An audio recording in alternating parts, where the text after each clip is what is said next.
자, 오늘은 이후에 이제 여러분들이 보게 될 그 모의 평가, 그러니까 평가원 모의고사를 대비하기 위해서 이제 또 다른 외부 교재로 가지고 문제를 좀 풀이하는 시간을 좀 갖도록 하겠습니다. 여러분들이 보고 계시는 교재는요, 메가 엔제입니다. 메가 엔제에 나와 있는 이 문제들을 일단 앞에서부터 빠른 속도로 좀 풀어나가면서 3월 모평을 좀 준비를 하도록 하겠습니다. 아시겠죠? 실제로 우리 지금 여기서 수업 듣고 있는 학생들 같은 경우에는 수능 특강으로 거의 3단원 정도까지 진행을 했습니다. 그죠? 근데 이 메가 엔제 교재로 가지고 좀 빠르게 문제들을 살펴보면서 최대한 2단원 정도까지 문제를 한번 살펴볼 예정입니다.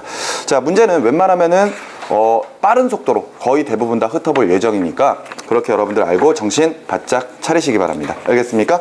자, 제일 첫 번째 생명과학의 이해부터 한번 시작을 해보도록 하겠습니다. 자, 교재 보시면은 제일 앞쪽에 개념 정리들 쭉 되어 있죠. 그죠? 자, 그런데 여러분들 생명과학의 이해 부분에서는 뭐 특별히 어려운 개념들보다는 거의 대부분 암기해야 되는 내용들이 많다라는 거 이미 알고 계실 겁니다. 문제 풀면서 그런 내용들 정리를 하도록 하죠. 쭉 넘어가서 바로 1번 문제부터 한번 시작을 해보도록 하겠습니다. 아, 오랜만에 이제 문제 풀이하는 시간을 가지니까 마음 편하네요. 보통 내용 설명하는 것보다 훨씬 수업이 수월하죠. 자, 1번부터 한번 시작을 해보도록 하겠습니다.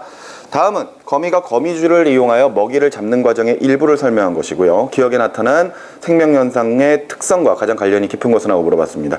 내용 살펴보시면은 기억은 거미가 이 진동을 감지하여 먹이를 향해 다가간다. 이런 식의 내용들이 밑줄로 그어져 있습니다. 자, 결과적으로 우리가 보고 있는 생명현상의 여러 가지 특성들 중에서 지금 현재 밑줄 그어진 내용이 과연 무엇에 해당하는가? 이것을 묻고 있는 거죠. 거미가 먹이를 향해 다가갈 수 있는 것은 그 전에 먹이가 거미줄에 이제 달라붙으면서 거미줄을 진동해서 그 진동을 감지하는 거죠. 맞지? 그러니까 어떤 자극이 오게 되면은 그거에 대한 반응으로서 거미가 먹이를 향해 다가간다라고 볼 수가 있을 겁니다. 그럼 아래에서 기억에 나타난 생명현상의 특성과 가장 관련 깊은 것은 자극에 대한 반응을 찾아보는 게 제일 좋겠죠. 그지? 그렇다면은 몇 번으로? 5번. 그렇죠. 5번으로 찾으면 되겠네요. 지렁이에게 빛을 비추면 어두운 곳으로 이동하는 것. 이것은 빛에 대한 자극에 대해서 지렁이가 반응을 하는 거죠. 답을 5번으로 찾아주시면 되겠고요. 계속 이어서 2번으로 가보도록 하겠습니다. 그림은 미모사 잎을 건드리기 전의 모습과 건드린 후에 잎이 접힌 모습을 나타낸 것이고요. 이 자료에 나타난 생명현상의 특성과 가장 관련 깊은 것은 하고 물어봤습니다. 이 문제도 역시 마찬가지로 앞서 1번 문제처럼 자극에 대한 반응이라고 볼 수가 있겠죠. 보통 식물은 어떤 자극을 주어주면 반응이 매우 느리게 일어나 버립니다. 하지만 이 미모사 잎은 생각보다 자극에 대해 반응이 굉장히 좀 빠르죠. 그렇기 때문에 건드리게 되면 잎이 탁 접히는 모습을 볼 수가 있습니다. 역시 아래에서 이 자극에 대한 반응을 좀 살펴보면 되겠네요. 어떤 것? 바로 역시 5번. 식충식물인 파리지옥의 잎에 파리가 앉으면 잎이 접히는 것. 이것으로 설명을 할 수가 있을 것 같습니다. 꾸준히 계속해서 문제 3번으로 넘어가도록 하겠습니다. 먹이의 종류나 서식지에 따른 새의 발 모양을 나타내고 있는 것입니다. 이 자료에 나타난 생명현상의 특성과 가장 관련 깊은 것은 하고 물어봤습니다. 문제들은 계속해서 똑같고요. 다만 자료가 계속해서 달라지는 것 뿐이죠. 지금 보시면은 먹이 종류에 따라 그리고 또는 서식지에 따라 독수리의 발이나 오리의 물갈퀴 그리고 꿩의 발이 모두 다 다른 모습을 확인할 수가 있습니다. 이것은 자신이 먹는 먹이나 또는 서식지에 적응하기 위해서 그지? 자신의 모습을 진화시킨 결과라고 봐야 되겠죠. 따라서 지금 현재 나타나 있는 자료는 적응과 진화에 관련된 내용일 거고요. 나머지 내용들에서 적응과 진화를 찾아주시면 되겠습니다. 집침벌레는 이분법으로 증식한다. 이건 생식에 관련된 내용이겠죠. 두 번째입니다. 미모사 잎을 건드리면 잎이 접힌다. 앞서 봤던 것처럼 자극에 대한 반응으로 볼 수가 있을 것이고요. 3번에 효모는 포도당을 분해하여서 에너지를 얻는다. 이건 뭐가 될까요? 물질 대사겠죠. 그치? 계속해서 네 번째, 소나무는 빛 에너지를 흡수하여 양분을 합성한다. 광합성 과정이니까 역시 물질 대사라고 볼 수가 있을 겁니다. 5번에 사막여우는 귀가 크고 몸집이 작으며 북극여우는 귀가 작고 몸집이 큰 이유는 바로 그 환경에 적응하기 위해서 자신의 몸을 진화시킨 것이죠. 보통 열이 귀를 통해서 빠져나가다 보니까 그제 사막여우 같이 살고 있는 환경 자체가 사막 지역, 열이 굉장히 많은 지역이라면은 귀가 커서 열을 잘 방출시킬 수 있게끔 진화가 될 겁니다. 하지만 북극여우 같은 경우에는 그 지역 환경 자체가 너무나 춥기 때문에 열 배출량을 감소시켜야 되겠죠. 그래서 귀의 크기를 줄였다라고 볼 수가 있을 겁니다. 답을 5번으로 체크해 주시면 되겠네요. 지금까지 풀어봤었던 문제들은요, 기존 평가원 문제나 수능에서 출제된 문제들이었습니다. 계속해서 4번부터는 여기 메가 엔제에서 개인적으로 만들어낸 그런 문제가 되겠네요. 자, 한번 보도록 하겠습니다. 그림은 김치를 담근 후 항생제를 처리한 경우와 처리하지 않은 경우의 젖산 생성 정도를 숙성 기간에 따라 나타낸 것이고요. 설명으로 옳은 것은 하고 물어봤습니다. 김치를 담그고 나서 김치를 오랫동안 보관하게 되면은 김치가 씌워지죠. 그 씌워지는 이유가 결과적인 물질 대사 때문인 거다라고 지금 가정을 해놓은 상태입니다. 그런 상태에서 항생제를 처리하지 않았을 때와 처리했을 때 젖산이 생성되는 그 농도를 그래프로 지금 표현을 해 놓았는데, 그래프를 보시면 항생 물질을 미첨가한 경우에는 김치를 담그고 약 숙성기간 7일 정도 지났을 때부터 젖산의 농도가 증가하기 시작을 합니다. 근데 항생제를 첨가를 했더니 21일 정도까지는 젖산의 농도가 증가하지 않다가 그 이후로 증가하기 시작하거든요. 이 말은 분명히 항생제 처리를 하면은 젖산이 생성되는 과정에 지연이 생긴다라는 겁니다. 하지만 지연이 생겨도 다시 시간이 지나면은 언젠가는 젖산이 생긴다라는 거죠. 이 젖산은 결과적으로 이 내부에 있는 효모 같은 경우가 물질 대사를 통해서 젖산을 만들어내는 과정이라고 설명할 수가 있을 겁니다. 그러면은 항생제를 미첨가했을 때는 7일 만에 숙성을 하니까 이게 정상적이라고 봤을 때, 항생제를 첨가하는 경우에는 21일 때까지는 젖산의 농도가 증가하지 않는 걸로 보아서는 이때 효모가 물질 대사하지 못하고 있다고 볼 수가 있겠죠. 그런데 그 다음부터 젖산의 농도가 증가한다는 이야기는 효모가 물질 대사를 한다. 그 말은 뭐예요? 바로 효모가 그런 항생제에 대해서 적응을 했다는 이야기죠. 결과적으로 적응을 해서 어떤 돌연변이와 같은 현상을 만들었기 때문에, 돌연변이의 결과로 그런 항생제가 있어도 젖산을 만들 수 있는 그런 효모가 나타났기 때문에 젖산의 농도가 증가했을 것이다. 이렇게 유추할 수 있을 것 같습니다. 옳은 거 찾아보도록 하겠습니다. 기억, A에서 확인되는 생명현상의 특성 뭡니까? 물질 대사죠. B에서는 나타나지 않습니까? 아닙니다. 지연이 나타난다고 하더라도 결과적으로 21일 이후부터는 물질 대사가 일어나죠. 그렇기 때문에 기억은 틀린 말이 되겠고요. 니은, A에서 7일 이후에 나타난 변화를 통해 생명현상의 특성 중 물질 대사가 일어났음을 확인할 수가 있다. 그렇죠. 이것은 결과적으로 앞서 이야기했던 것처럼 효모가 자신이 살기 위해서 물질 대사를 하고 그런 과정에서 중간 생성물인 젖산이 만들어지는 과정이죠. 그렇기 때문에 니은 맞는 말이고요. 계속해서 디귿에 B에서는 21일 이후부터 생명현상의 특성 중 적응과 진화가 나타났다. 그렇죠. 이제부터 이제 물질 대사를 하는 건데, 그 물질 대사가 21일 때부터 일어나는 이유는 결과적으로 돌연변이 같은 게 생성됐기 때문에, 그런 돌연변이를 만드는 과정도 결과적으로 적응과 진화의 결과라고 볼 수가 있을 겁니다. 옳은 것 니은 디귿으로 체크해 주시면 되겠죠. 4번인가요? 이제 넘어가셔서 5번으로 가도록 하겠습니다. 다음은 연어에 대한 글이고요. 기억에서 나타난 생명현상의 특성과 가장 관련 깊은 것. 기억은 묽은 오줌을 다량으로 배설하고 부족한 염분을 아가미로 흡수한다. 전체 내용 살펴보시면 연어가 강에서 살다가 바다로 갔다가 다시 강으로 왔다가, 맞지? 그 과정에서 밀물과 그 다음에 담수와 그 다음에 염수를 왔다 갔다 하는 거잖아요. 맞지? 그런데도 불구하고 이 연어가 죽지 않고 살아남을 수 있는 이유가 바로 기억과 관련이 있다는 이야기가 되겠죠. 그렇다는 것은 기억은 예를 들어서 민물, 그러니까 담수 아니면은 짠물, 염수에서 각각 서로 환경이 달라진다고 하더라도 체내에 어떤 항상성을 유지하기 위한 결과라고 볼 수가 있을 겁니다. 더 따져본다면 아마도 체내의 삼투압을 유지하기 위한 그런 과정이라고 볼 수가 있겠죠. 그제? 그렇다라는 것은 이런 모든 것들이 다 항상성 유지와 관련이 있다? 그렇다면 아래에 있는 내용에서 그런 항상성 유지와 관련된 있는 내용들을 찾아보시면 되겠네요. 어떤 게 있을까요? 바로 2번이겠죠. 식사 후에 인슐린의 분비량이 증가하였다. 인슐린은 우리 몸에서 나오는 호르몬으로서 이 각각 포도당을 글리코젠으로 다시 합성하는 그런 호르몬이죠. 그럼으로써 혈당량을 낮춰주는 호르몬. 그럼으로써 결과적으로 항상성을 유지할 수가 있게 될 겁니다. 답을 2번으로 체크해 주시면 되겠네요. 계속해서 6번입니다. 그림은 화성 토양 속에 생명체가 존재하는지 확인하기 위해 실시한 실험 중 일부를 나타낸 것이고요. 위 실험에서 생명체의 존재를 확인하기 위해 공통적으로 가정하고 있는 것은? 하고 물어봤습니다.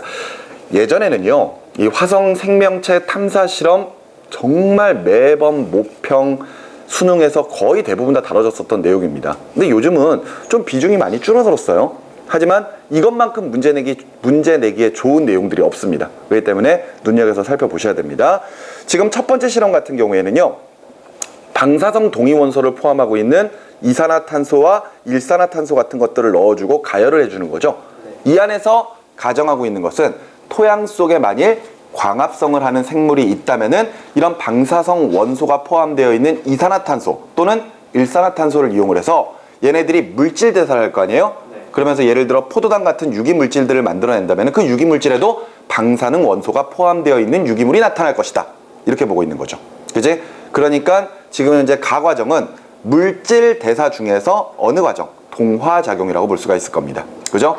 그런데 오른쪽에 나와 있는 실험은 방사성 영양물질, 그러니까 예를 들어서 방사성 동위원소가 포함되어 있는 유기물질을 넣어주는 거죠. 그래서 만일 토양 속에서 그런 유기물질을 이용해서 호흡을 하는 생명체가 있다면 분명히 이 내부에서 방사성 동위원소가 포함되어 있는 기체가 발견될 것이다. 이런 가정하에서 실험하고 있는 겁니다. 역시 마찬가지로 물질 대사 중에서 이화작용이죠.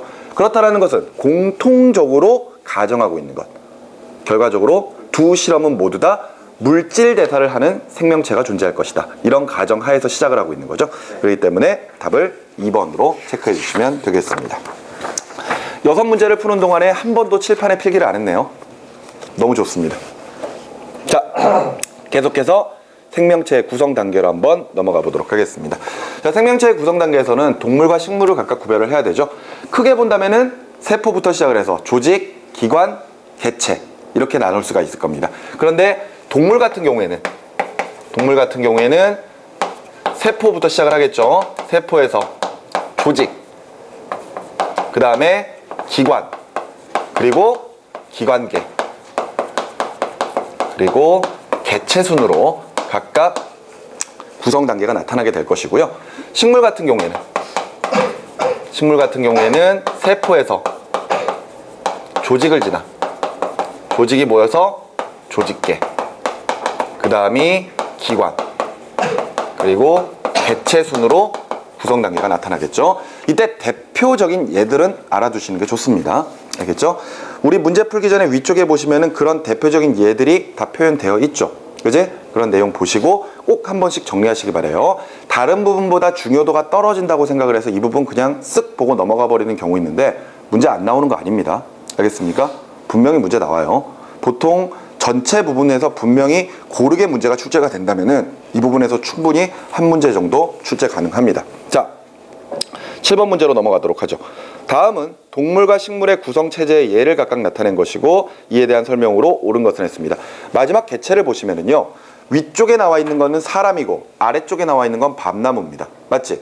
그러면은 사람은 동물에 대한 구성 단계를, 밤나무는 식물에 대한 구성 단계를 따져봐야 되겠죠. 그렇다면은 사람은 근육 세포가 모여서 A가 된다 그랬습니다. 뭐가 돼야 되죠? 조직이 돼야 되겠죠. 네. 맞습니까? 결과적으로 근육 세포가 모인다면은 근육 조직이 돼야 되겠죠. 맞습니까? 마찬가지로 이 밤나무 같은 경우에는 표피세포가 모여서 표피 조직이 되고 그리고 나서 B가 되니까 뭐가 돼야 돼? 조직계가 돼야 되겠죠. 조직계는 당연히 표피가 모여서 표피 조직이 모여서 만들어진 기관 조직계니까 표피 조직계 이렇게 이제 볼 수가 있을 겁니다. 이때 설명으로 옳은 것은 하고 물어봤네요. 기억. 내장근은 A에 해당한다. 여러분들 근육의 종류가 이제 3가지가 있죠. 그제? 3가지가. 그죠? 우리 실제로 몸을 움직이는 데 사용하는 근육, 그 다음에 내장 근육, 그 다음에 심장근. 그죠? 이렇게 해서 근육의 종류를 3가지로 볼 수가 있는데 어찌됐건 지금 현재 보고 있는 A는 세포, 근육 세포가 모인 근육 조직이란 말이죠. 그지? 그러니까 이런 내장근은 근육 조직에 해당을 합니다. 그렇기 때문에 기억 맞는 말이 되겠고요. 니은, B는 기본 조직계인가요? 아니죠. 여러분들 종류 알아두라 그랬습니다. 알겠습니까? 조직 중에서 우리 지금 봤던 표피 조직이 모인다면은 그 조직계는 표피 조직계가 돼야 돼요. 아시겠죠? 기관계랑은, 기본 조직계랑은 좀 이야기가 다릅니다. 그러니까 니은은 틀린 말이 되겠고 디귿의 잎은 기관에 해당한다. 맞는 말이죠.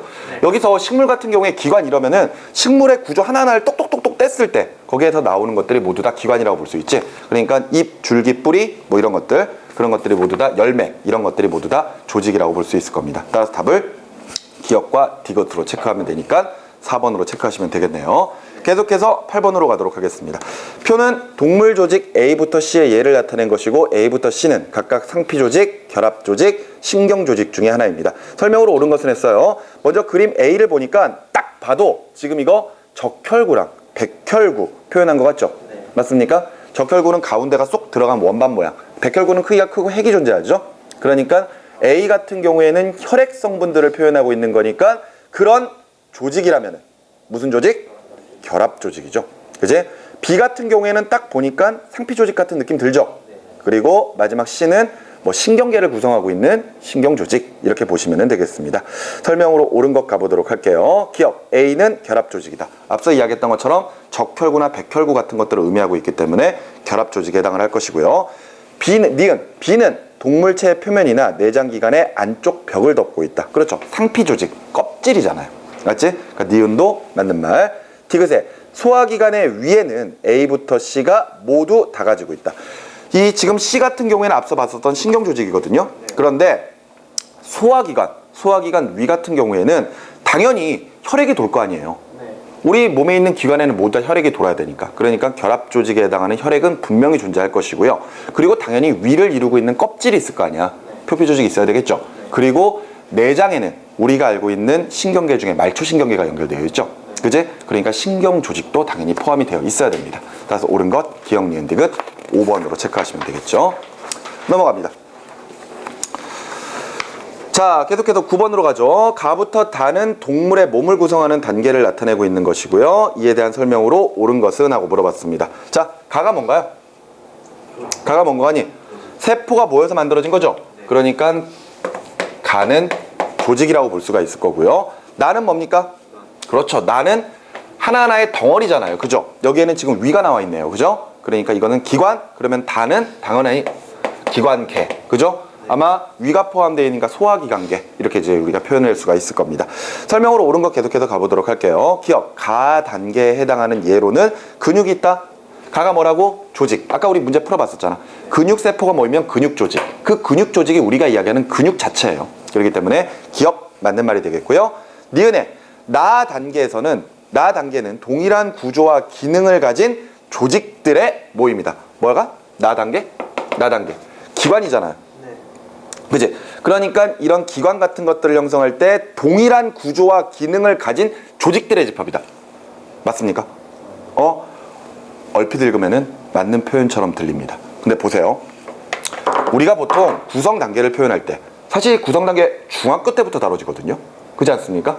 네. 그러면서 그 당시에 어떻게 표현하냐면요. 중학교 학생들한테는 세포가 모이면 조직이 돼. 조직이 모이면 기관이 됩니다. 기관이 모이면 기관계가 돼요. 기관계가 모이면 개체가 됩니다. 그냥 이러고 끝나버려요. 알겠습니까? 근데 여러분들은 조금 더 자세하게 들어가야죠. 앞서 봤었던 가의 조직을 보시기 바랍니다. 조직은 지금 현재 두 가지의 조직이 표현이 되어 있어요. 맞지 않습니까? 네. 위쪽에 있는 조직은 상피조직이라고 볼 수 있겠죠. 네. 그리고 아래쪽은 근육조직이라고 볼 수 있지 않겠습니까? 네. 그런데 나는 위 하나란 말이에요. 네. 그건 뭐예요? 위가 예를 들어서 상피조직만으로 또는 근육조직만으로 이루어진 건 아니라는 거죠. 네. 맞습니까? 결과적으로 조직의 모임이 기관이 맞긴 합니다. 하지만 그 조직들이 모두 동일한 구조와 기능을 가지고 있다? 아니라는 거죠. 앞에서 살펴봤듯이 예를 들어 위라고 하는 기관을 만들기 위해서는 상피조직도 있어야 되고 근육조직도 있어야 되고 결합조직도 있어야 되고 그죠? 신경조직도 있어야 되고 여러 가지 조직들이 모여야 됩니다. 그러니까 하나의 기관이 동일한 구조와 기능을 가지고 있는 조직들만의 모임이다 이러면 잘못된 표현이죠. 그렇기 때문에 니은은 틀린 말입니다. 무슨 말인지 이해가 되십니까? 네. 아마도 9번 문제를 틀린 학생들은 니은 때문에 틀릴 거예요. 디귿에 다단계에서는 식물에게서 발달되어 있지 않다. 다는 기관계죠. 식물에게서는 나타나지 않습니다. 따라서 옳은 것 기억과 디귿 3번으로 체크해 주시면 되겠어요. 이런 식으로 말장난을 한다는 거 꼭 잘 기억을 해두시기 바랍니다. 알고 있는데 막상 그림 보고도 판단할 수 있는데 그냥 조직이 모이면 기관이지. 니은 맞다. 체크해버리고 넘어가는 학생들이 의외로 많습니다. 됐죠? 자, 계속해서 넘어가서 10번으로 가도록 하겠습니다. 그림은 식물의 잎을 구성하는 각종 조직과 세포를 나타낸 것으로 가부터 다는 식물체의 구성 단계를 나타낸 것이고 이에 대한 설명으로 옳은 것. 가는 너무나 친절하게 표피세포, 여육세포, 물관세포, 체관세포 당연히 다 뭐야? 세포 단계가 되는 거지? 네. 그지? 지금 현재 요 가가 세포입니다. 나는요 각각 울타리 조직, 해면 조직, 그 다음에 표피 조직 이렇게 나와 있으니까 당연히 조직 단계. 그리고 다 같은 경우에는 지금 잎을 표현하고 있네요. 그러면 다는 뭐야? 기관이어야 되지. 조직이 아닙니다. 기관이에요. 알겠습니까? 그런 상태에서 문제 풀어야 되겠습니다. 기억. 가단계는 모든 생물을 구성하는 구조적, 기능적 기본 단위이다. 얘가 뭐라고? 세포. 그지? 세포의 뜻이 뭔데? 생명체를 구성하는, 생물체를 구성하는 구조적, 기능적 단위를 세포라고 표현하죠. 그러니까 기억은 맞는 표현이 되겠고요. 니은, 식물의 경우에는 나와 다 사이에 기관계가 존재한다. 요거 뭐라고? 조직계죠. 그러니까 니은은 틀린 말이고요. 디귿의 다는 동물과 식물의 공통적으로 구성하는 구성단계이다. 기관. 맞지? 그렇기 때문에 옳은 것 기억과 디귿으로 체크. 되셨나요? 자, 넘어가셔서 11번으로 계속 가보도록 하죠. 그림은 동물과 식물의 구성체계 비교하고 있는 내용이고요. 설명으로 옳은 것을 고르라 그랬습니다. 자, 뭐 여기다 다시 계속해서 재활용을 할까요? 자, 왼쪽 그림은 동물이죠. 그제?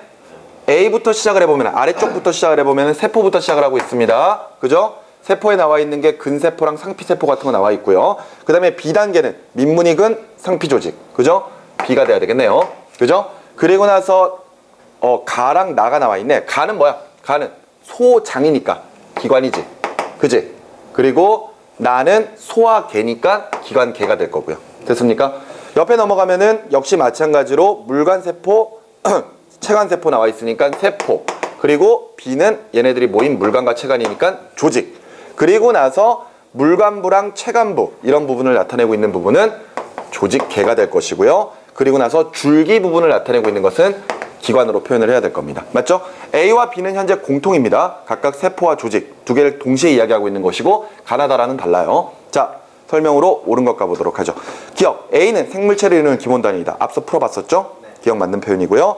니은에 B는 동일한 구조와 기능을 가진 세포들의 집단이다. 의심해야죠. 그런데 앞서 기관 같은 경우는 서로 다른 조직들이 모여서 기관을 만들 수 있잖아요. 네. 하지만 조직은 동일한 구조와 기능을 가진 세포들이 모여야 되죠. 그지? 네. 그렇기 때문에 예를 들어서 근세포가 모여서 근육 조직을 만들 것이고, 그지? 상피세포가 모여서 상피 조직을 만들 것이고, 네. 체관세포나 물관세포가 모여서 각각 체관과 물관이라고 하는 조직을 만들어내는 거니까 니은은 맞는 표현입니다. 알겠죠? 아까 9번 문제와 헷갈리시면 안 됩니다. 그래서 니은 맞고, 디귿에 가는 동물, 라는 식물에만 있는 구조이다. 가가 뭔데? 기관? 이거 얘도 가지고 있잖아요. 그지? 라, 기관.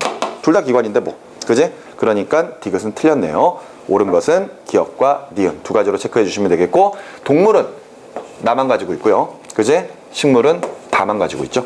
그지? 이렇게 구별을 해 주셨으면 좋겠습니다. 계속 넘어가셔서 12번 문제. 다양한 종류의 세포들을 표현하고 있는 것이고 설명으로 옳은 것만 골라보도록 하겠습니다. 세포는 어떤 생명체를 구성하는 구조적, 기능적 단위입니다. 하지만 각각의 역할들에 따라서 각각의 모양들이나 크기가 다 다르죠.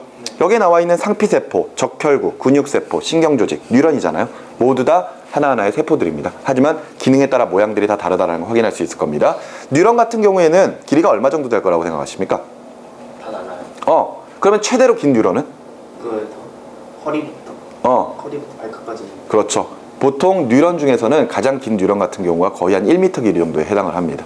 그러니까 생각보다 세포가 커요. 그죠? 그지? 근데 그렇게 크다고 하더라도 이렇게 보고 있다고 해서 세포의 구조가 눈에 보이거나 그러는 건 아니죠. 그지? 우리가 만약 세포 보려면 제일 편한 게 달걀게 보는 게 제일 좋을 겁니다. 그죠? 달걀이 하나의 세포잖아요. 왜? 모르는 건 아니었을 거 아니야? 그치? 달걀 뽑게 보면은 안에 노른자 나오고 흰자 나오잖아요. 노른자가 핵이고 흰자가 세포 질입니다. 잘 보세요. 잘 보시기 바랍니다. 알겠습니까? 자, 옳은 거 찾아볼게요. 자, 기억. 모두 결합 조직을 구성하는 세포이다. 맞습니까? 아니에요. 아니죠. 앞서 봤었던 결합 조직 같은 경우에는 어떤 것들이 포함이 되죠? 적혈구. 적혈구. 그러니까 혈액 성분들이죠. 네. 그것만? 그 외에 여러 가지. 그 외에 여러 가지 뭐가 있습니까? 뼈. 그죠? 또. 근육. 정리하세요. 앞에 있는 내용들. 알겠습니까? 네. 이렇게 그냥 하나하나 그냥 쓱 보고 넘어가시면 안 돼요. 알겠습니까? 어찌됐건 지금 현재 여기에 나와 있는 것 중에는 예를 들어 상피 조직 같은 경우에는 이런 결합 조직 같은 데 해당을 하지 않죠. 네. 마찬가지로 신경세포 같은 경우에도 포함이 되어 있지 않습니다. 그렇기 때문에 기억은 틀린 말이 되겠고요. 니은에 식물에는 상피세포가 존재하지 않습니까? 네. 식물에 상피세포 존재하지 않습니까? 껍질 없어? 표피. 그렇죠. 표피 조직이 있죠. 그지? 결과적으로 상피 조직은 동물에게서 나타나는 조직입니다. 그러니까 예를 들어서 동물에게는 상피 조직이라고 하는 껍질이 있는 거고 식물에게는 표피 조직이라고 하는 껍질이 있는 겁니다. 얼핏 봤을 때는 왜 식물에 왜 없지? 이렇게 생각할 수 있지만 아니죠. 그러니까 표현 방식이 다른 것 뿐입니다. 니은 맞는 말이에요. 디귿에 모두 세포막으로 둘러싸여 있으며 한 개의 핵을 가지고 있다. 에이, 저기 뭐야, 적혈구 핵 없잖아요. 맞죠? 디귿 틀렸네요. 따라서 옳은 것은 니은만 체크를 해주시면 되겠습니다. 네? 원래 갖고 있는 떼내는 거 아니에요? 어떤 거요? 결국 적혈구요? 우리가 그런 전체적인 모습을 살펴볼까요? 아니잖아요. 지금 여기에 나와 있는 이 완성된 모습, 그지? 그 하나의 세포를 본다면 당연히 얘는 적혈구가 핵을 가지고 있지 않다라고 봐야 되겠죠. 그지? 그러니까 디귿은 틀린 표현입니다. 자, 답을 니은. 그런 식의 내용들이 나올 수 있다면은 수능 문제에 나올까요, 안 나올까요? 그런 논란이 있다면 수능 문제에 나올까요, 안 나올까요? 당연히 안 나오죠. 그지? 자, 어찌됐건 이렇게 해서 문제 빠르게 좀 풀고 있고요. 계속 넘어가면은 세포의 구조와 기능 부분으로 들어가게 됩니다. 이 부분 외울 거 정말 많죠. 그죠? 세포 내 소기관들 다 외우셔야 됩니다. 역할들 알아두셔야 되고요. 참고로 모양까지도 외워두시는 게 훨씬 더 좋겠습니다. 아시겠습니까? 자, 13번 문제로 넘어가도록 하겠습니다. 자, 13번 문제는 지금 이제 식물세포의 구조를 나타낸 것이라고 되어 있네요. 그림 한번 그려볼까요? 자, 일단 가운데 A 부분이 있습니다. 자, A 부분이 있고요. 여기에 이제 껍질처럼 이렇게 붙어 있는 거 있죠? 그지? 요게 지금 뭐냐? 아이고, 여기는 아니네. 이렇게 붙어 있는 것들 E가 될 것이고, 그 다음에 그림 못 그리겠다. C, 그 다음에 이거 동전 쌓여 있는 거 D, 그죠? A, B, C, D, E 다 나왔네. 자, 그렇다면 세포 소기관에 대한 설명으로 옳은 것은 하고 물어봤습니다. A 뭐죠? 핵.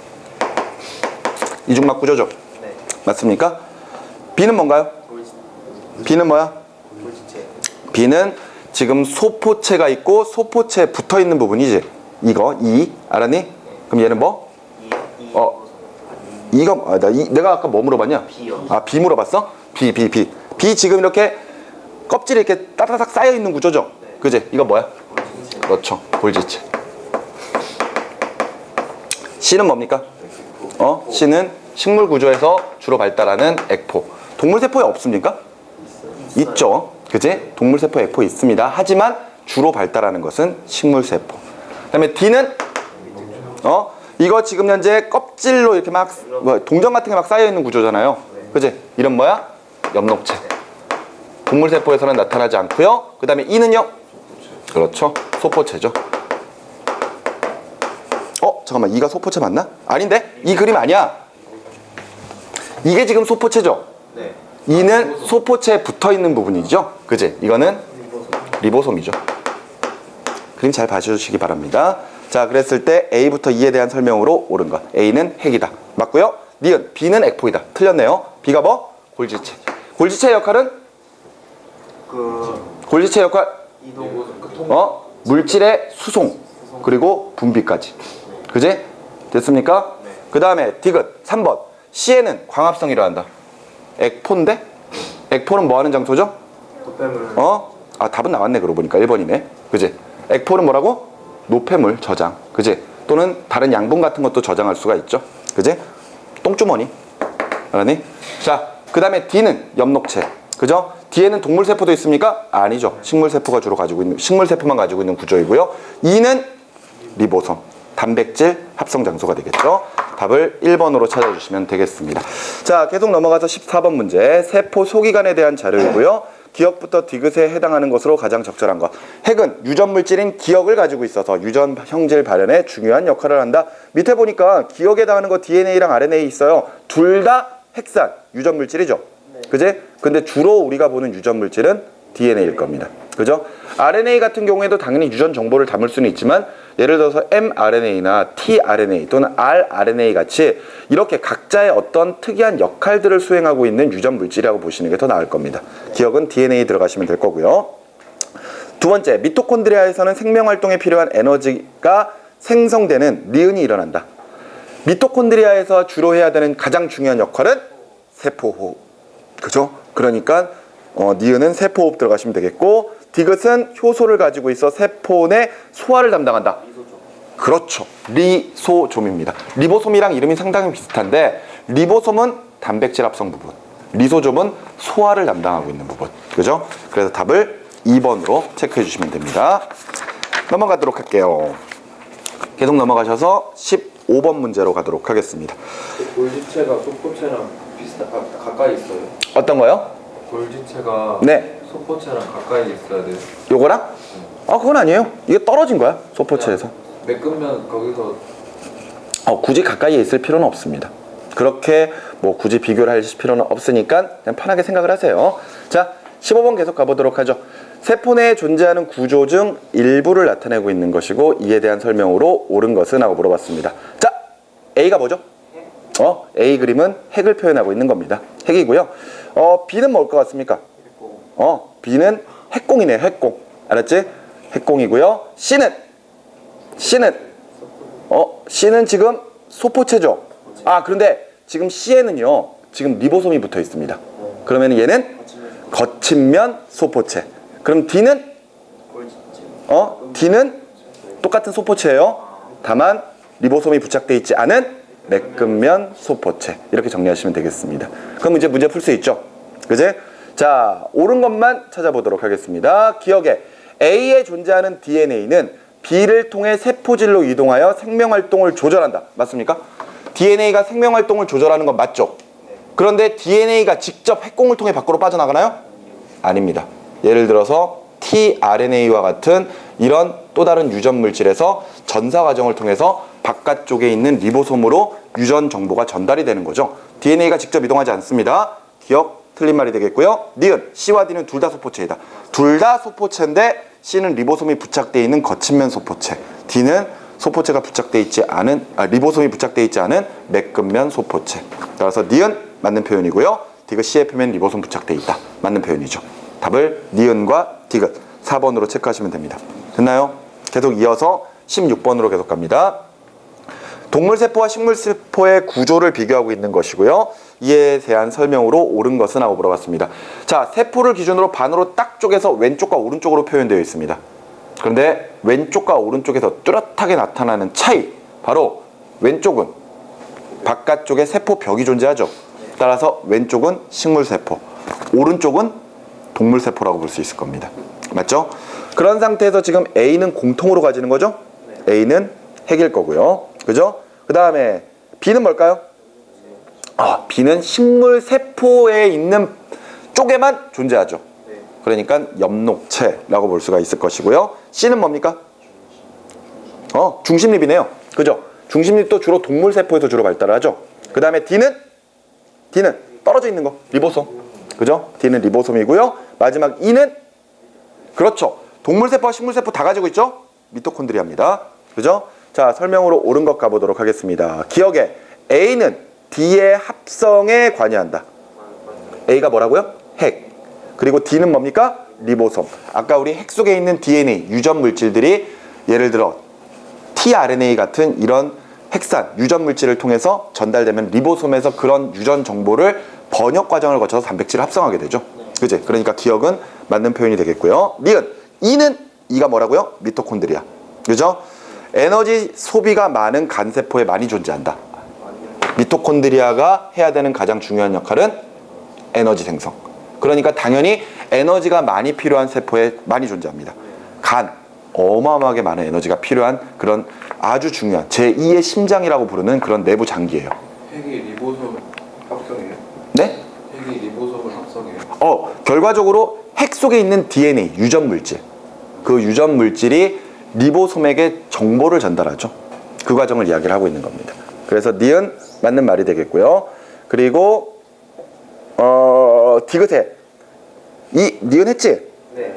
니은 했고요. 니은 맞는 표현이죠. 그 다음에 디귿에 B와 C는 동물세포와 식물세포를 구분하는 중요한 단서가 된다. 엽록체가 있느냐 없느냐. 맞습니까? 그제? 자, 그렇게 보시면 되겠고요. 아까 조금 전에 물어봤었던 게 리보솜을 합성할 수 있는 거를, 그러니까 핵이 직접적으로 리보솜을 합성하느냐 이렇게 묻고 있는 겁니까? 가능합니다. 왜냐하면은 이때 리보솜의 주요 구성 원소인 RNA 같은 것들도 핵 속에 있는 DNA를 통해서 합성이 되거든요. 그렇기 때문에 가능합니다. 그래서 옳은 것, 기억, 니은, 디귿 모두 체크하시면 돼요. 됐나요? 자, 넘어가셔서 17번 문제로 가도록 하죠. 세포의 특성을 알아보기 위한 실험이고요. 운동을 하면 나타나는 현상에 대한 설명으로 옳은 것만을 골라보도록 하겠습니다. 실험 과정은요. 운동을 시키지 않은 쥐와 운동을 시킨 쥐의 근육세포를 분리하였고 각각 근육세포의 DNA와 결합할 수 있는 형광물질을 처리한 후 현미경으로 관찰을 하고 있습니다. 이랬을 때 운동을 하면 나타나는 현상 설명 옳은 것 찾아보도록 할게요. 운동을 시키면은 당연히 에너지가 많이 필요하겠죠. 에너지가 많이 필요하다는 것은 그만큼 에너지를 생성하는 미토콘드리아의 활동도 당연히 활발해져야 될 것이고 그에 대한 수도 증가를 해야 될 겁니다. 형광물질이 어디에 달라붙는다고요? DNA와 결합한다 그랬죠. 근데 지금 실험을 보면은 형광이 진하게 나타나는 곳과 약하게 나타나는 곳들이 있어요. 그런데 핵은 당연히 강한 형광이 나타나야죠. 왜? 내부에 독자적으로 DNA를 가지고 있으니까. 그런데 우리가 알고 있는 세포 소기관 중에서도 독자적인 DNA를 가지고 있는 부분이 핵을 제외하고 두 군데가 더 있죠. 어디하고 어디? 미토콘드리아와 엽록체. 근데 우리가 보고 있는 건 지금 현재 쥐니까 쥐는 엽록체를 안 가지고 있을 거 아니에요. 그러면은 당연히 또 다른 DNA, 독자적인 DNA 구조를 가지고 있는 것은 당연히 형광물질이란다. 미토콘드리아라고 볼 수가 있겠죠. 즉 바깥쪽에 약한 형광으로 나타나는 부분이 바로 미토콘드리아의 위치들. 그렇다는 것은 운동을 많이 시키니까 에너지가 많이 필요하니까 그만큼 미토콘드리아의 수가 증가한다는 것을 실험으로 확인할 수가 있는 내용입니다. 설명으로 옳은 것 찾아보도록 할게요. 기억! 세포질에서 DNA의 합성이 활발해진다. 맞습니까? DNA의 합성이 활발해지는 거예요? DNA가 만들어지고 있는 거니? 아니야. 그잖아. 단순히 미토콘드리아의 수가 증가한 거고 DNA의 합성이 일어나는 것은 아닙니다. 알겠습니까? 그렇기 때문에 기억은 틀린 말이 되겠고요. 합성이 아니라 뭐라고요? 네? 합성이 아니라 세포가 증식을 하는 거죠. 미토콘드리아라고 하는 세포질에 있는 소기관들이 증식을 하는 겁니다. 많아지는 거예요. 에너지가 많이 필요하니까. 니은의 근육세포의 미토콘드리아 수가 증가한다. 이거는 맞는 표현이죠. 그죠? 앞서 기억 같은 경우에 DNA 합성이라고 하는 표현이 들어갔기 때문에 잘못된 겁니다. 알겠습니까? 디귿의 근육 단백질 합성이 증가하여서 단백질 합성을 하는 리보솜의 수가 많아진다. 이거 맞아요, 틀려요? 생각해 보세요. 근육 단백질 합성이 증가해요. 근육 단백질 합성이 증가하여 단백질 합성을 해야 되는 리보솜의 수가 증가한다. 맞습니까? 안 되죠. 왜냐하면 이 실험으로 확인할 수가 없습니다. 오케이? 우리는 지금 실험 과정은 뭘 보고 있습니까? DNA와 결합되는 형광 물질에 관련된 실험이거든요. 그렇다면 리보솜 확인할 수 있나요? 없습니다. 그러니까 말 그대로 리보솜이라고 하는 게 만일 독자적인 DNA를 가지고 있다면 형광 물질이 발현이 되겠죠. 발광이 되겠죠. 그지? 근데 그런 과정이 아니잖아요. 디귿이 맞든 틀리든 이 실험으로 확인할 수 없습니다. 그래서 옳은 것은 니은만. 답을 2번으로 체크해 주시면 되겠어요. 우리가 이제 문제 풀다 보면은 이런 문제가 약간 좀 애매하게 걸리죠. 그러니까 예를 들어서 우리는 이미 알고 있는 내용, 이게 맞다 틀리다라는 걸 알고 있는데 예를 들어 실험을 통해서 우리가 확인하고자 하는 정보들, 그것은 내가 알고 있건 모르고 있건 실험 결과를 통해서만 우리가 확인을 해야 됩니다. 맞죠? 니은만 맞는 거예요. 2번으로 체크해 주시면 되겠고요. 자, 계속해서 18번 문제로 가도록 하겠습니다. 그림은 몇 가지 세포 소기관을 나타낸 것이고 이에 대한 설명 중 옳은 것만 고르라 그랬습니다. 딱 보니까 밑에 단 A부터 D가 골지체, 리소좀, 미토콘드리아, 중심체 중에 하나라 그랬으니까 이거 무슨 세포야? 동물 세포라고 보는 게 맞겠죠? 그제? A가 뭡니까? A는 미토콘드리아, B는 중심체, 그 다음에 C는 골지체, 소포체 떨어져 나온 거죠. 그 다음에 D는 그렇죠, 리소좀이라고 보시면 되겠습니다. 소화 담당하고 있는 기관. 설명으로 옳은 것 가보도록 하죠. 기억, A에서는 산소를 소비하고 이산화탄소를 방출한다. A가 어디라고요? 미토콘드리아. 미토콘드리아에서는 호흡 활동이 일어나야 되기 때문에 당연히 영양소와 산소를 결합시켜서 에너지를 생성하고 당연히 노폐물인 이산화탄소를 방출하겠죠. 기억 맞는 표현이고요. 니은의 B는 세포 분열 시 방추사 형성에 관여한다. 맞는 표현이죠. 그제? 중심체니까. 그 다음에 디귿의 소화액 분비를 담당하는 샘 조직을 구성하는 세포에는 C가 발달되어 있다. 맞는 말이죠. 아까 우리 C가 뭐라고요? 골지체. 골지체가 담당하는 게 뭐라고? 세포의 저장, 운반, 분비. 맞죠? 분비를 담당하고 있는 그런 소기관이기 때문에 당연히 여기에 나와 있는 샘 조직들, 예를 들어서 뭐 내분비샘 같은 거 이야기하겠죠. 그런 내분비샘 같은 것들이나 외분비샘에서는 당연히 이런 분비 활동이 활성화되어 있는 이런 골지체가 많이 발달을 해 있어야 될 겁니다. 그래서 디귿 맞는 말이 되겠고, 리을의 D는 세포 내 소화를 담당한다. 그렇죠. 그제 답을 기억, 니은, 디귿, 리을 5번으로 체크하시면 되겠습니다. 됐죠? 문제가 그렇게 어려운 편은 아닌데 진짜로 하나하나 다 암기를 해놔야지만이 완벽하게 풀 수 있는 내용입니다. 그림 정확하게 눈에 좀 익혀두시기 바라요. 특히나 그림은 여기 문제에 나와 있는 그림 말고 여러분들이 보고 계시는 수능 특강, 그리고 뒤에서 나오게 될 수능 완성에 관련된 그림을 눈여겨서 보셔야 됩니다. 됐죠? 계속 이어서 19번으로 넘어가죠. 잠깐. 갑자기 생각이 나서 이야기를 하는 건데, 우리가 지금 현재는 수능을 준비하고 있는 단계입니다. 특히나 생물 파트 같은 경우에는 다른 과목에 비해서 상당히 세세하게 외워야 될 내용들이 많습니다. 그죠? 그렇지 않겠습니까? 그런데 여러분들 지금은 이제 우리가 외부 교재로 가지고 문제를 풀고 있는 상태인데, 실질적으로 우리가 좀 신경 써서 풀어야 되는 문제들은 수능 특강에 있는 문제, 수능 완성에 있는 문제들이죠. 그런데 여러분들이 그 문제를 풀고 있는 과정 중에서 뒤에 해답지를 보시고 그 답이 맞다 틀리다를 체크를 할 겁니다. 그래 놓고 맞았으면은 당연히 내가 아는 거니까 넘어갈 거고, 오케이? 틀렸으면은 왜 틀렸는지 해설지를 보겠죠. 그런데 여러분들에게 하나 부탁하고 싶은 게, 예를 들어서 1강에 관련된 2점짜리와 3점짜리 문제를 다 풀었다. 그러면 채점을 하고 나서 맞든 틀리든 해설지를 다 읽으시기 바랍니다. 아시겠습니까? 해설지에 나와 있는 모든 내용들을 다 읽으세요. 왜 이렇게 이야기하냐면요, 실제로 해설지를 보다 보면요, 어떤 내용이 나오냐면은 우리가 문제를 풀기 위해서 알고 있어야 될 기본 개념이 설명되어 있는 경우가 있고, 또는 앞에 내용에서, 교재 내용에서 다뤄지지 않았던 부분도 해설지에 나와 있는 경우가 있거든요. 근데 이게 알고 있다시피 수능 특강과 수능 완성은 연계 교재이기 때문에 내용과 문제만 연계되는 게 아니라 해설지도 연계가 됩니다. 그래서 실제로 내용이나 문제에서는 다뤄지지 않던 내용이 해설지에 나와 있고, 그게 실제로 수능 문제에 출제가 된 적이 있어요. 있습니다. 알겠습니까? 네. 그러니까 해설지를 완벽하게 읽어야지만 그 내용을 한 번쯤이라도 볼 수가 있는 거죠. 꼭 읽으세요. 알겠습니까? 다시 한번 부탁을 좀 드리는 거예요. 알겠죠? 자, 넘어가셔서 19번 문제로 가도록 하겠습니다. 이제는 생물체의 구성 물질들, 뭐 간단하죠. 뭐 3대 영양소 같은 내용들, 그제? 또는 유전 물질, 핵산, 그죠? DNA나 RNA 같은 것들, 또는 뭐 세포막 구성할 때 인지질 같은 것들, 그런 내용들이 이 네 번째 생물체 구성 물질에서 다뤄지던 내용들입니다. 자, 19번 문제로 계속 가보도록 하겠습니다. 그림은 생물을 구성하는 물질의 일부 나타낸 것이고요. 가부터 다는 각각 DNA, 중성지방, 글리코젠의 일부이다. 이렇게 되어 있습니다. 그림 보면 확인할 수 있겠죠? 간은 뭘까요? 그렇죠. 중성지방이겠죠? 간은 지금 동그랗게 생긴 거, 동그란 게 글리세롤이죠. 글리세롤 한 분자에 아래 다리같이 붙어있는 세 개, 그렇죠. 지방산 세 분자가 결합되어 있는 중성지방입니다. 나는요, 지금 육각형 모양들이 여러 개가 따다다닥 붙어있죠. 글리코젠은 포도당이 합성이 돼서 만들어지는 그런 단위체가 됩니다. 그런 합성체가 되니까 결과적으로 나는 이제 여기 나와 있는 것 중에서는 당연히 글리코젠이라고 볼 수가 있을 거고, 다는 DNA, 두말할 것도 없겠죠.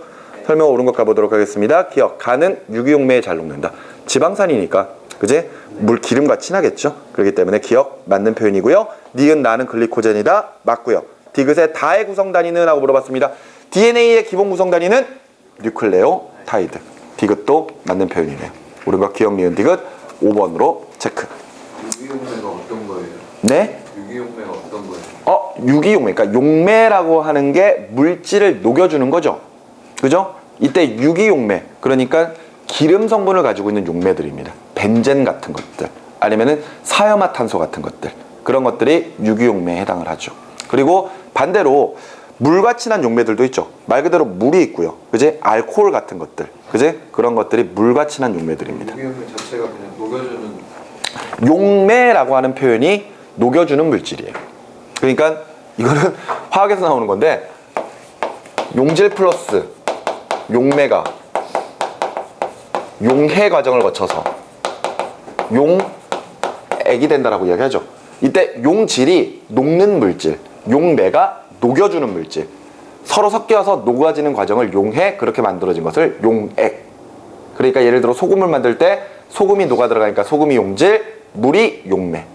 그럼 지금 같은 경우에는 지방산이 녹아 들어가니까 용질, 그리고 예를 들어 벤젠 같은 유기용매를 사용한다면 그게 용매. 알지? 그렇게 표현하시면 돼요.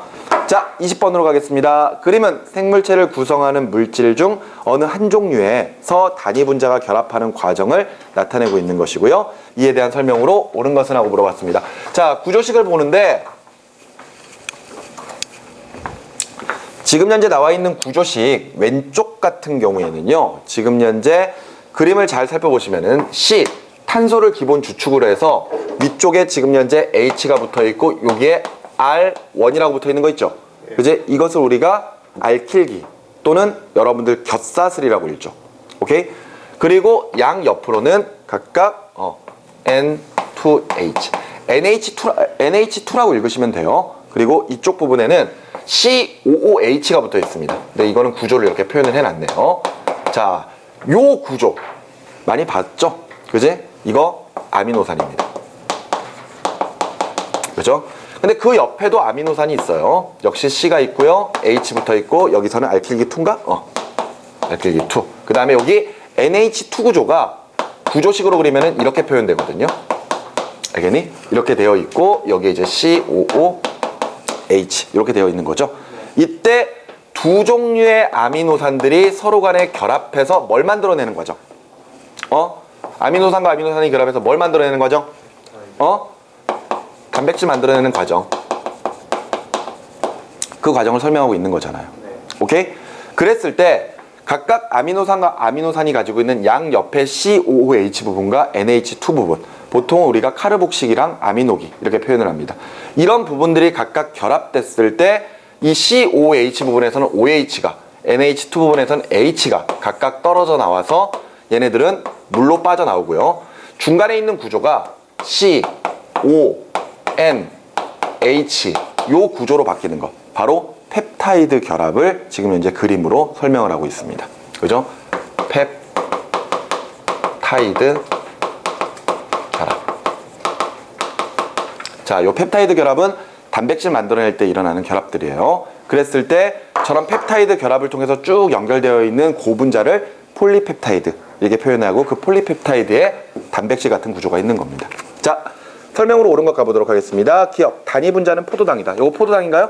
아니죠. 아미노산입니다. 알겠습니까? 포도당 구조식 혹시 알고 계시나요? 많이 나오니까 아마 눈에는 좀 익을 겁니다. 그러니까 포도당 하면은 C6H12O6 맞죠? 그럼 구조식으로 그린다면은 이렇게 표현할 수 있어요.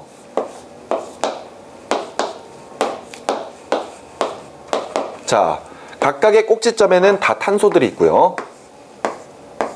탄소가 있고 각각 손을 뻗어서 CH2OH, H, H, OH, H, H, OH, H, OH, H, OH 이렇게 붙어있는 게 포도당 구조입니다. 다 세어보시면은 탄소 6개, 수소 12개, 산소 6개 있는 거 확인하실 수 있을 거예요. 포도당이나 아미노산 잘 나오니까 구조식도 눈여겨서 좀 잘 봐두시기 바랍니다. 자, 그래서 기억은 틀린 말이 되겠고요. 니은에 가와 같은 결합을 펩타이드 결합이라고 한다. 가가 어디 있냐? 가가 중간에 나와 있는 거 요거네요. 그지? 요거. 펩타이드 결합. 맞죠? 그 다음에 디귿에 가와 같은 결합을 통해 단위 분자 여러 개가 하나로 결합되어 거대 분자를 이룰 수 있다. 그죠?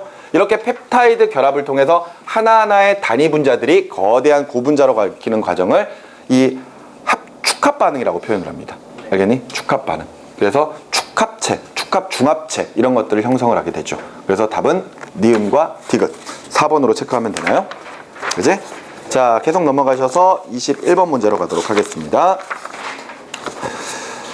표는 인체를 구성하는 물질 A부터 C의 특징을 나타내고 있는 것이고 A부터 C는 각각 물, 지질, 핵산 중에 하나입니다. 이에 대한 설명으로 옳은 것. 자, 지금 현재 A 같은 경우에 탄소 포함하고 있고 에너지원으로 이용되고 있습니다. 그런데 여기에 나와 있는 것 중에 물, 지질, 핵산 중에 에너지원으로 이용되는 3대 영양소는 하나밖에 없어요. 뭐? 그렇죠. 지질밖에 없죠. 그치? 지질 구성성분이 CH5로 구성되어 있죠. 그치? 그럼 B는요. 탄소를 포함하고 있는데 에너지를 가지고 있지는 에너지원으로 사용되지 않습니다. C도 마찬가지로 에너지원으로 사용이 안 되는데 얘는 탄소가 포함되어 있지 않죠. 지금 나와 있는 나머지가 물과 그 다음에 핵산이라면은 당연히 탄소를 포함하고 있는 건 뭐다? 핵산이다. 그죠? 그리고 C는 물이다. 이렇게 정리할 수 있겠네요. 그죠? 이때 핵산이라고 하는 것은 당연히 DNA나 또는 RNA 같은 것들을 우리가 핵산이라고 표현하면 될 겁니다. 자, 설명으로 옳은 것 가보도록 할게요. 기억. A는 단위 물질들이 펩타이드 결합을 하고 있다. 맞습니까? 이거 지질인데? 그지? 얘들아, 펩타이드 결합은 뭐 만들 때? 단백질 만들 때. 맞죠? 그러니까 지질은 펩타이드 결합이 아니에요. 알겠나요? 그래서 기억은 틀린 말이 되겠고요. 니은, B는 유전 정보의 저장과 발현에 관여한다. 그렇죠. 핵산. 우리가 다른 말로 뭐라 부릅니까? 유전 물질. 그지? DNA나 RNA의 염기 서열에 대해서 염기 서열에 따라 유전 정보가 저장되어 있고 이후에 전사나 번역 과정을 거쳐서 그런 정보들이 단백질로 발현이 되는 거죠. 니은 맞습니다. 디귿에 C는 A나 B보다 비열이 작다. 물은 비열이 무지하게 크죠. 비열이 크기 때문에 사람 몸의 체온이 유지될 수 있고, 그지? 그럴 수 있다라는 가장 중요한 게 있고, 또 물이 가지고 있는 특성 중에서 여러 가지 물질들을 참 잘 녹이죠. 그렇기 때문에 여러 물질을 녹이는 용매로 사용될 수 있다. 그래서 물이 우리 몸에서 굉장히 중요한 역할을 차지하고 있는 겁니다. 옳은 것을 니은만 체크해 주면 되겠네요. 이게 왜 상 문제지? 이게 왜 상일까? 오, 여기에 나와 있는 문제들은 대부분 다 상 아니면 중이네요. 하 없어요. 네. 아, 정말? 하가 없어요?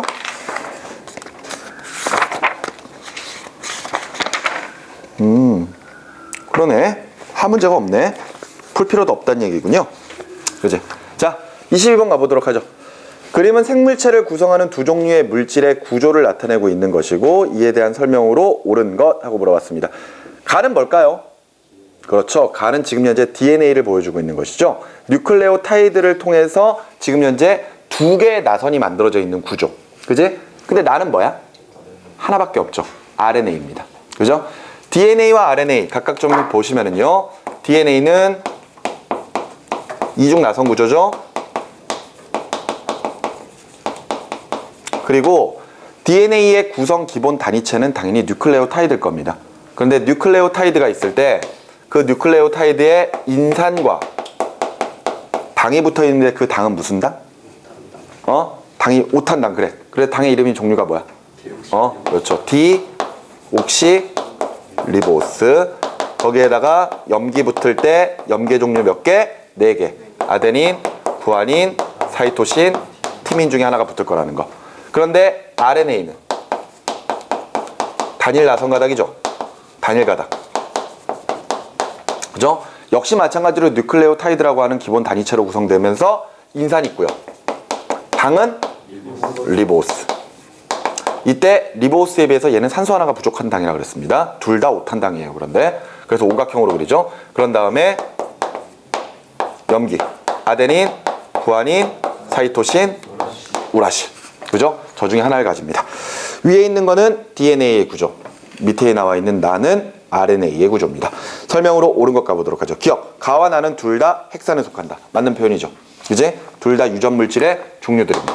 그 다음에 니은에 나 두 가닥이 결합하여 가를 이룬다. 맞습니까? RNA 두 가닥이 모이면 DNA가 되는 거예요? 아닙니다. 완전 달라요. 알겠습니까? DNA랑 RNA는 둘 다 핵산이지만 서로 간에 당과 염계 종류가 다르기 때문에 RNA가 모여서 DNA가 된다고 말씀하시면 안 됩니다. 알겠죠? 니은 틀리고요. 그 다음에 디귿에 유전 정보를 저장하는 유전자의 본체는 가이다. 맞는 거죠. 그지? 이때 가의 DNA가 유전 정보를 저장하고 있는 본체에 해당을 하고 나의 RNA는 그런 유전 정보를 어딘가로 복사를 해서 전달해주는 역할들, 아니면은 예를 들어서 아미노산 같은 거 데리고 오는 녀석들, 그런 녀석들로 각각 사용이 되고 있죠. 그지? 그렇기 때문에 옳은 것을 3번으로 체크해 주시면 되겠어요. 됐습니까? 넘어가셔서 23번으로 갑니다. 지질은 분자 구조에 따라 중성지방, 인지질, 스테로이드의 세 종류로 나뉘어지는데 각각 분자 구조를 순서 없이 나타낸 것이다. 그래도 알 수 있지 않습니까? 가가 뭐예요? 인지질. 대가리가 인이고 소수성 꼬리가 지질 부분이죠. 나는 아까 나왔었죠? 글리세롤 한 분자에 지방산 세 분자 붙어 있는 거. 중성지방. 그리고 다는 스테로이드. 호르몬제. 호르몬 만드는 거. 그지? 자, 설명으로 옳은 것 가보죠. 기억. 가는, 즉 인지질은 세포막의 구성 성분이 된다. 세포막의 주성분이 인지질과 막단백질. 그죠? 그렇기 때문에 기억 맞는 표현이고요. 니은에 나도 갓처럼 친수성 부분과 소수성 꼬리를 가지고 있다. 맞습니까? 앞서 우리 봤던 인지질 같은 경우에는 머리 부분이죠. 머리 부분은 친수성 머리. 물과 친합니다. 하지만 꼬리 부분이 물과 친하지 않죠. 그런데 나에 해당하는 글리세롤과 각각 지방산들은 모두 다 물과 친하지 않습니다. 오케이? 그렇기 때문에 니은은 틀린 부분이죠. 즉 중성지방에는 물과 결합하기 위해서 극을 띠고 있는 부분이 없어요. 그렇기 때문에 물과 친하지 않습니다. 그 다음에 디귿에 다는 콜레스테롤, 성호르몬, 부신 겉질 호르몬의 구성 성분이 된다. 맞는 표현이죠. 답을 기억과 디귿으로 체크하시면 되겠고, 뒤에 가서 호르몬에서 나오겠지만 부실 겉질 호르몬이 뭐가 있어? 그렇죠. 부신 겉질 호르몬은 당질 코르티코이드랑 무기질 코르티코이드가 있죠. 그런 것들을 만드는 주요 성분으로 이 스테로이드가 사용이 됩니다. 아시겠습니까? 자, 넘어가셔서 24번에 우리가 섭취하는 영양소들이 인체를 구성하는 비율입니다. A, 66%를 차지하고 있는 가장 많은 것은 물. B, 두 번째로 많은 녀석 단백질이죠. 세포의 주성분이고 호르몬의 주성분이기 때문에 우리 몸의 구성 비율은 굉장히 높죠. 섭취하는 양은 적지만. 그 다음에 C가 뭡니까? 그렇죠. 지방 성분들, 지질 성분들이라고 보시면 되겠습니다. 나머지 무기염류가 있고 0.6%를 차지하는 D는 탄수화물. 이 정도는 알아둬야 되죠. 그지? 그리고 나머지 기타 0.4% 정도 있다라는 거. 우리가 보고 있는 3대 영양소 중에 실제로 하루 중에 섭취량이 가장 많은 것은 탄수화물입니다. 하지만 탄수화물은 주요 에너지원으로 쓰이면서 우리 몸에서 쓰고 나면은 남았을 경우에는 지방으로 전환해서 저장을 해버리죠. 그러니까 몸의 구성 비율이 매우 낮다라는 것. 하지만 단백질은 앞서 이야기했던 것처럼 실제로 많이 섭취하는 것은 아니지만 우리 몸의 세포를 이루는 주성분이기 때문에 비중이 많을 수밖에 없고요. 지방은 먹으면은 에너지원으로 사용되기도 하지만 일단 피부 밑에 저장을 해버리죠. 그러니까 구성 비율이 상당히 높게 나타난다는 거. 그 정도 정리해 주시면 되겠습니다. 설명을 옳은 것 같게요. 기억. A, B, C는 모두 탄소를 포함하고 있다. A가 물이죠. 물은 탄소를 포함하고 있지 않습니다. 기억 틀렸고요. 니은의 효소의 주성분으로 사용되는 것 B, 단백질. 맞죠? 그 다음에 디귿의 D는 원형질의 구성 성분이 되는 것보다 탄수화물 이야기하는 거야. 주요 에너지원으로 사용된 양이 더 많다. 그렇기 때문에 비율이 굉장히 적은 거죠. 옳은 것 니은과 디귿. 자, 이제 1단원의 마지막 생명과학의 탐구 부분입니다. 연역적 탐구 방법과 귀납적 탐구 방법에 관련된 내용. 특히나 우리가 많이 하고 있는 것은 뭐? 연역적 탐구 방법. 연역적 탐구 방법에서는 꼭 가설 설정이 있어야 된다는 거 꼭 기억을 해 두시기 바랍니다. 자, 바로 25번으로 넘어가서 두 가지 탐구 방법에 대한 가와 나를 나타낸 것이고요. 표는 파스테르가 수행한 탐구 과정을 정리한 것이다. 이때 이에 대한 설명을 옳은 것. 가는요, 자연현상을 보고 관찰 주제를 설정한 다음에 관찰 방법과 절차를 고안하고 바로 관찰 수행을 한 다음에 그 결과의 해석과 최종적으로 결론을 도출해내는 과정이죠. 굉장히 보기에는 과학적인 내용. 이것은 귀납적 탐구 방법. 그죠? 하지만 나는 중간에 뭐가 있습니까? 가설 설정. 그죠? 그래서 그 가설에 의해서 실험 결과가 맞게 나오는지를 증명하죠. 근데 맞으면은 다행인데 안 맞으면은 다시 가설 설정으로 돌아간다는 거. 연역적 탐구 방법에 해당을 합니다. 자, 설명으로 옳은 것 그러면서 파스테르가 생물이 없는 곳에서는 생물이 생겨나지 않을 것이라고 생각을 하고 실험을 통해 이를 증명하였다 그랬죠. 이 사람 뭐 한 겁니까? 연역적 탐구 방법에서 가설을 설정하고 실험을 하고 있는 거죠. 자, 설명을 옳은 거 가보죠. 기억. 가에서는 의문에 대한 잠정적인 해답을 먼저 찾는다.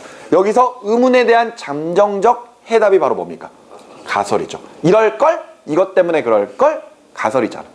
그런데 가의 귀납적 탐구 방법에서는 가설을 설정하지 않습니다. 기억은 틀린 말이 되겠고요. 니은. 대조 실험이 수행되는 탐구 방법은 나이다. 대조 실험이 뭡니까? 어떤 조건의 변화를 일으켰던 그런 개체군들과 전혀 조건의 변화를 일으키지 않은 개체군들을 비교하는 실험이 대조 실험이죠. 그지? 근데 그런 것들은 내가 지금 현재 조작했던 변인에 의해서 실험 결과가 달라지는지를 확인하고 있는 그런 어떤 가설에 대해서 조작을 하고 있는 내용이니까 연역적 탐구 방법에서 많이 쓰이는 내용일 겁니다. 그래서 니은 맞고요. 디귿. 파스텔은 그럴걸이라고 생각하고 실험을 했으니까 연역적 탐구 방법이죠. 니은 디귿. 4번입니다. 넘어가셔서 26번에 어느 과학자가 폐렴에 걸린 생쥐에서 세균 A를 발견했고 A가 폐렴을 일으킨다는 사실을 증명하기 위해서 다음과 같은 실험을 설계합니다. 위 실험 설계에 나에서 보완해야 될 내용으로 타당한 것만을 보기에서 있는 대로 고른 것은 라고 물어봤네요. 아마도 이 사람은 지금 현재 A가 폐렴을 일으킬 걸 하고 뭘 세운 거야? 가설을 설정한 거죠. 그런 다음에 실험을 하고 있을 겁니다. 폐렴이 걸린 생쥐에서 세균 A를 분리하여 배양하고요. 배양한 세균 A를 실험용 생쥐에 접종한 후 사육합니다. 세균 A가 접종된 생쥐에서 폐렴 증세를 확인했고 폐렴 증상이 나타난 생쥐에서 세균 A의 존재를 확인했다 그랬습니다. 그죠? A 때문에 세균 A 때문에 폐렴이 걸리는 거 맞네요. 맞습니까? 아니죠. 모릅니다. A 때문인지 아닌지를 확인할 수 없죠. 왜? 대조군들이 존재하지 않습니다. 그죠? 실험군은 존재하지만 대조군이 존재하지 않기 때문에 실제로 A 때문에 폐렴이 걸렸는지 안 걸렸는지를 확인할 수가 없다라는 거죠. 즉 우리는 대조 실험을 설정을 해야 되고 그에 따라 조작 변인과 통제 변인을 정확하게 구별지어서 실험을 해야 됩니다. 그죠? 폐렴이 걸리는지 안 걸리는지의 여부는 종속 변인이겠죠. 이때 조작 변인은 뭡니까? 세균 A의 접종 유무가 되겠죠. 근데 나머지는 다 통제 변이여야 될 거 아니야. 그지? 그랬을 때 동일한 개체군에 있는 생쥐를 잡아와야 될 겁니다. 그래서 한 마리는 접종하고 한 마리는 접종하지 않고 그런 과정이 있어야 되겠죠. 그러니까 그런 과정이 없다면은 이 녀석이 다른 데서 이미 벌써 폐렴균을 갖고 왔는지 안 갖고 왔는지 그것조차가 확인이 안 되기 때문에 A에 의해서 폐렴이 걸렸다라고 확정 지을 수가 없다라는 겁니다. 당연히 나 과정에서 보완해야 될 내용은 대조 실험에 관련된 내용으로 찾아주시면 되겠죠. 자, 기억. 독성이 제거된 세균 A를 실험군에다가 접종을 한다. 우리는 지금 현재 조작하고 있는 변인 자체가 세균 A를 접종하는 것과 접종하지 않는 거거든요. 그런데 세균 A의 독성을 제거해가지고 집어넣는다? 아무 의미가 없습니다. 뭐가 독성인지 어떻게 알아? 맞잖아. 그러니까 우리가 조작해야 되는 거는 하고 안 하고예요. 따라서 기억은 전혀 관련이 없는 내용입니다. 기억은 틀렸고 니은. 세균 A를 접종하지 않은 생쥐를 대조군으로 둔다. 맞겠죠? 그리고 실험구가 대조군을 동일한 조건의 장소에서 키우되 둘을 격리시켜줘야 되겠죠. A가 예를 들어서 공기 중을 통해서 전파가 될 수 있으니까. 그래서 답은 니은과 디귿 5번으로 체크해 주시면 되겠습니다. 폐렴 걸리면 생쥐도 기침할까요? 콜록콜록? 참 새들 불쌍하지 않니? 감기 걸리면 죽잖아. 조류독감, 독감 걸리면 죽는 거잖아. 콜록콜록 하다 죽는 거잖아요. 그지? 그렇진 않겠죠? 요즘 감기 정말 독하지 않습니까? 너네 요즘 감기 안 걸려봤냐? 걸려서 났어요. 선생님이 지금까지 살아생전에 매년마다 감기를 한두 번 정도는 걸리는 것 같은데 보통 약 안 먹고 그냥 버텨오고 그냥 나아버리거든요. 이번에 얼마 전에 감기 걸렸는데 진짜 죽을 것 같더라. 너무 아프더라고요. 요즘 감기가 장난이 아닌 것 같습니다. 세기 말이에요, 세기 말. 곧 세상이 멸종할 것 같습니다. 멸망할 것 같아요. 자, 27번으로 갑니다. 과학자들이 잣까마귀의 먹이 찾기 행동에 관하여 다음과 같은 탐구를 하였고 위의 탐구 과정에 대한 설명으로 옳은 것만을 보기에서 있는 대로 고른 것을 했습니다. 지금 현재 요 생명현상의 탐구 과정에 대한 문제들은요, 모든 문제들이 읽을 거리가 너무 많습니다. 그죠? 빠른 속도로 문제를 좀 읽어주시기 바래요. 작가마귀는 숨겨진 먹이를 찾기 위해 근처에 있는 통나무나 바위 같은 물체를 이용한다고 생각을 하였고요. 야외 공간에 망을 쳐서 작가마귀를 가두고 바위 근처에 열매를 숨기기를 기다렸다가 작가마귀가 열매를 숨긴 위치들을 지도 위에 표시한 후 열매를 숨긴 바위 중 절반은 그대로 두고 나머지는 위치를 옮겨 놓았습니다. 작가마귀는 바위 근처에서 먹이를 찾으려고 시도했으며 위치를 이동하지 않은 근처에 묻힌 열매만 찾아낸다는 것을 확인을 했다. 아, 그럼 이 녀석은 결과적으로 열매가 맺혀 있는 그 주변 지형을 기억한다는 이야기가 되겠네요. 그죠?